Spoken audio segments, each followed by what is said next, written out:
Hello. Today I want to talk with you about how to be more of who you feel like you came here to be. It's not an obvious thing. You'd think that it would be, but it's not an obvious thing because there's a lot of things that are in the way in the day-to-day today. Things that get in the way in the day-to-day today of being who you feel like you came here to be.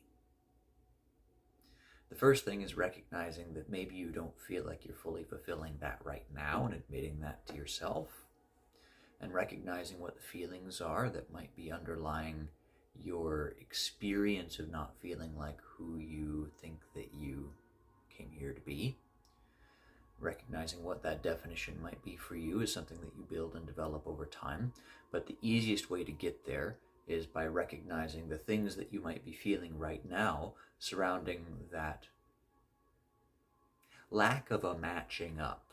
Right? We feel like we want to be here connecting, but instead we're just not quite landing. We're going right in between. We're missing the mark slightly, and we don't know why or how. The most common reason is that there are emotions that we're feeling inside that at one point in either our childhood or in our parents' or their parents' histories, something within our DNA, it was experienced that this emotion was unsafe to feel. It was unsafe to experience. By going into this thing, there was a potential that we would lose our life, or that they would lose their life, our ancestor would lose their life. So instead, the better strategy was to move forward and to ignore this thing, to stifle, to soften, to snuff out this emotion so that it didn't get in the way of the day-to-day survival that we need to be having in order to keep moving so that we can do the thing that we were physically brought here to do, right? Physically brought here to do, and that being propagate the species so it can survive until a point where we can start to embody more of the true energetic aspects of what we're here to be and to express. We're here to be and to express freedom, to be ourselves without limitation, to allow ourselves to be able to express without feeling like we need to restrict or suppress or repress any given part of ourselves. But the tricky thing about that is that there's so many things inside within our lifetime that we've been experiencing in this body, but also throughout all the lifetimes that have led us up until this point, that make us feel like it's not safe for us to be who we are. Because if we were to let all of that out at once and express all of that trapped emotion at once, then that would not be a very pretty picture. And that's true, but that's not who you are. Who you are is underneath all of that. So recognizing that there is something here that feels out of alignment is always the starting point. Saying, yeah, I need to admit to myself, I do feel like there's something within me that doesn't feel like it's in the right place, and that is allowed. Yeah, I'm allowed to be experiencing that right now. That's a good thing that I'm noticing that, because my nervous system, my brain, all the different aspects of what I'm experiencing right now, my consciousness as a whole, would not be showing me an experience if it were not useful for me to recognize the things that I'm recognizing. There are different aspects of our nervous system, many of you have likely already heard, that limit incoming information. We call that the reticular formation. It's part of your nervous system. It's a little bundle of nerves in your spinal cord that limits incoming perception. It limits how much you can see, hear, feel, taste, smell, experience at any given moment in time. So there's a purpose behind exactly what it is that you're experiencing right now, whether that's the emotions that you're feeling that you're uncomfortable with in your body, or the dissatisfying thing that you're noticing in your day-to-day life that you wish would change, where you feel like you're getting stuck and nothing is moving. You're noticing that because it's noticing? Sometimes you say a word and it stops sounding like a word, but that is the right word. You're noticing that because it's useful for you to be noticing that. Otherwise, you wouldn't be noticing that. That's how the nervous system works. You recognize things at a given moment in time because it's useful or skillful for you to be recognizing those things. So you're recognizing a part of your experience right now by feeling like you're not in alignment with who you came here to be, whatever that definition means to you. You're noticing that right now because it's useful for you to notice that. Let's start there. It's useful for you to notice that. Then from there we can recognize what are the things inside that are preventing us from getting towards feeling more and more like we could be that individual. We could embody that thing. That is a vague definition. Let's admit that too. That is a vague definition. We don't know what that is. Also, because it feels unsafe for us to move in the territory of recognizing what that is. And why is that? Because, again, it's on the other side of those emotions that feel unsafe for our nervous system to feel. All of this feels vague and airy-fairy and ungrounded because it's on the other side of something that feels like it puts our nervous system in a danger state. Those emotions feel like they put our nervous system in a danger state for multiple potential reasons. But the big one would be it gets in the way of survival and propagation of the human animal that we have been blessed with to be embodied in this lifetime. So we can admit that and we can recognize there's this whole thing that feels airy-fairy, but also we all want to connect to, that we want to be more of who we are. We want to feel embodied. We want to feel authentic. We want to feel like we can just show up and be who we are, and that's good enough, and we're supported, and we have all of our needs met by just showing up and being who we are on a day-to-day basis. We don't have to try or effort or force things to happen. We can just show up and be who we are, and that's enough. Yeah?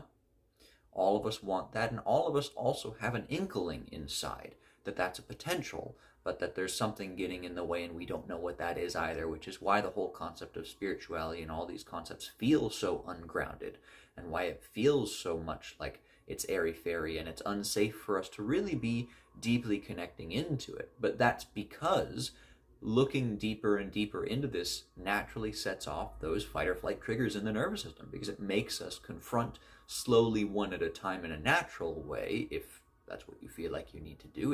If all that you're doing is sitting down and meditating and moving down this path, and the intention is that you're becoming more of who you are over time, then you're naturally going to be slowly, bit by bit, encountering this in the way that is safe for you to experience anyway in this lifetime. There are just ways to accelerate that process, and that's kind of what we're talking about here today. When you start to recognize the definitions of what it is that you're doing, then the process begins to accelerate. You begin to move forward more quickly, and yes, that is uncomfortable, but that is uncomfortable, again, because you're confronting emotions that set your nervous system throughout multiple different generational lines that have led to you experiencing reality in the way that you're experiencing it right now feel unsafe. So let's start with this. When you are experiencing emotions and you're in the safety of your own body and your own home, there is nothing that your nervous system would be showing you. There is no feeling that you could ever feel that is too much for you to feel. That's not a thing. That's not a reality. If you're feeling something, you are capable of feeling the full extent of what you're feeling. Yeah? It may feel unsafe, but let's also change a definition for you right now. It's safe for you to feel unsafe when you are by yourself feeling your feelings. Because if you're feeling unsafe, again, like everything else you could be experiencing, you are experiencing that so that you're experiencing that because it's a useful, skillful thing for you to be experiencing right now. Because your nervous system wouldn't be showing you something if it wasn't a useful, skillful thing for you to be experiencing right now. That's the whole purpose of this thing. You have, again, limiters going on inside of your brain that are blocking off experiences that you could be having at all given moments in time, which means that it's only taking in the things that might be useful or skillful for you to be noticing. So if you're noticing anything, including feeling unsafe, including feeling very intense emotions that because of your past experiences, you may think that you are incapable of feeling the full extent of, you are noticing that because it is useful for you to be noticing that. And the past definitions that you may be holding on to, or other people's definitions that you may be holding on to about how much you can handle, that might not be true. You might instead be experiencing something right now because your nervous system is telling you, hey, I'm supposed to be experiencing this right now. I'm supposed to be going through this right now. And why? Because like earlier that we talked about, there is this thing, there is this goal inside that I'm having trouble connecting to because it feels ungrounded and airy-fairy. I want to be more of who I am. I want to be experiencing more of an effortless reality where I get to just show up and be who I am, and that's enough, and I feel supported, where I don't feel restricted or suppressed in any given way. But that's beyond feeling these things and knowing the definition and experiencing the definition of that. One, you're likely not going to know that before you get there, again, because it's beyond these emotions that make you feel unsafe. But also, it feels ungrounded, and it feels airy-fairy, and it feels difficult to connect to because, again, everything that's in the way of those ideas sets off the fight or flight reflex. So you're showing up and you're feeling these emotions inside that, again, even though they may feel unsafe and even though they may feel like they're too much, are not too much because your nervous system is choosing to show them to you at this point in time. So they are useful and so they are skillful because if you can feel them fully, you can allow yourself to experience them. You can allow them to come to a peak, no matter how intense that is, because if you're experiencing it, you can handle that peak. Then it will end. And if you can get to the end, you can get to the other side and you can have felt those emotions, however much you are capable of going through today, and every day it will be a more or lesser amount, that's okay.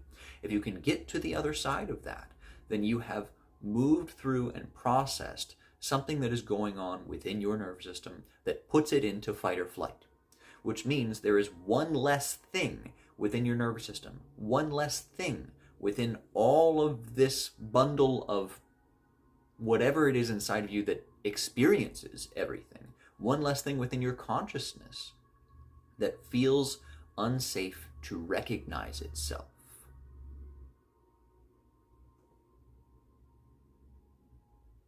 And if you can do that, if every day you can show up, and even if it's just one thing, now that we know these definitions, even if it's just one thing inside that I feel like I'm avoiding, or one thing inside that I feel like other people make me feel, and I can sit down and I can admit what I'm feeling inside about that situation, and I can allow that emotion to peak.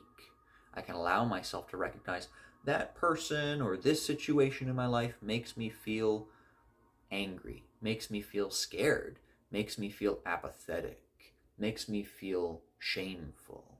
And I can sit down and I can feel that shame. I can feel that apathy. I can feel that fear or that anger or that doubt or whatever it might be. And I can allow that emotion to really fully ride out.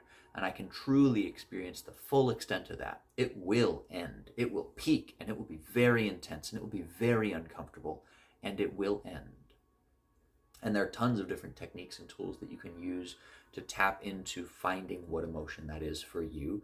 But if you're the kind of individual where you just need those labels, you just need those words, then just use those words. Doubt, fear, shame, apathy, grief, anger. Poke at it. Poke at the feeling that you're noticing today of, man, I woke up today and I didn't want to leave my bed, or I didn't want to leave my room, because when I did, I went out and I felt uncomfortable, or when I thought about it, I projected in my mind of me stepping out of my room, I felt uncomfortable. What was that uncomfortable? What was it? What emotion was it? Poke at it, label it, and then sit there and feel it until it's done. When it's done, you'll notice the rest of the day is so much easier, and you get to just show up and be you in a lot more of an effortless way. If you can do this every day, you'll notice over the course of weeks, over the course of eventually months and years, because the goal is you're going to be doing this every day for a while. You're going to notice change happening for a while because you're working through your whole lifetime of emotions that you felt the need to suppress, and also likely some of your ancestors' emotions that they felt the need to suppress over the course of however many years we have been building that up, which is up for debate. I don't care what you think in terms of how long human history has been going on. It's been going on for long enough that we're carrying a lot of people's junk, and that's what's important. If you can start to chip away at that bundle, at that junk that has been building up inside, then you will notice that throughout the days, throughout the weeks, throughout the months, throughout the years, you begin to show up differently in such a way that feels more natural, that feels more effortless, that feels like it's safe to just be me. More and more and more each day, it's safe to just show up and be me. And, oh, it looks like the world is supporting that as well. It looks like the more that I can show up and just be who I am, things just work out in my favor. That's interesting. Maybe I'm not supposed to repress who I am. Maybe I'm not supposed to have to try to force to be something or someone else that the world says that I need to be. Maybe instead I can just be me. But first I need to be feeling the things that are getting in the way of me recognizing what it means to be me. If you have any questions about that, if you have anything in your mind that runs up right now, if you feel like you need help with this, you can contact me. I leave my email in the description box below every video. You can leave a comment below if you'd like. I'd be happy to get back to you. And yeah, I wish you so well. I hope that your day ahead goes more smoothly, and I am encouraging you in this moment in time that you are capable of feeling everything that might be getting in the way of you feeling like you can just be who you are. Because for every human being, I believe it is a right to live life as the person that you came here to be, and I want to see more of that for you. This day and every day moving forward. Bless you.